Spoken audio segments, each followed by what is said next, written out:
L'annonce de la décision est un soulagement pour le gérant du Bœuf Blanc et son fils qui n'ont pas aujourd'hui souhaité s'exprimer. À la sortie du tribunal, ils ont été accueillis par une trentaine de gilets jaunes dijonnais venus les soutenir et leur exprimer leur gratitude. Ces gens-là se sont beaucoup dévoués quand il y a eu pour les gilets jaunes. Ils ont ouvert leur commerce, ils ont pris des risques insensés, d'où la sympathie que tous les gilets jaunes ont pour ces gens-là. Parmi les personnes présentes, une commerçante dijonnaise, elle-même gilet jaune, nous a parlé sous couvert d'anonymat. Elle a tenu à rappeler les événements qui ont précédé les jets de cocktails Molotov contre la préfecture. Certes, le geste qui est puni était certainement condamnable, mais il était en réaction à une violence qui avait eu lieu précédemment dans le restaurant.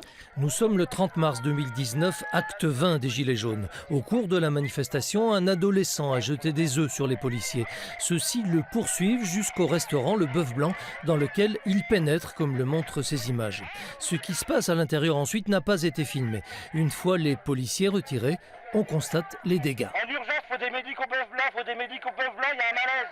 Une personne à terre victime d'un malaise, d'autres en état de choc ou légèrement blessés, dont la gérante du Bœuf Blanc. Quelques heures plus tard, son mari et son fils s'en prenaient donc au bâtiment de la préfecture. Selon les gilets jaunes présents aujourd'hui au tribunal, une quinzaine de jours d'interruption de travail auraient été délivrés après ces événements et 18 plaintes contre la police ont été déposées.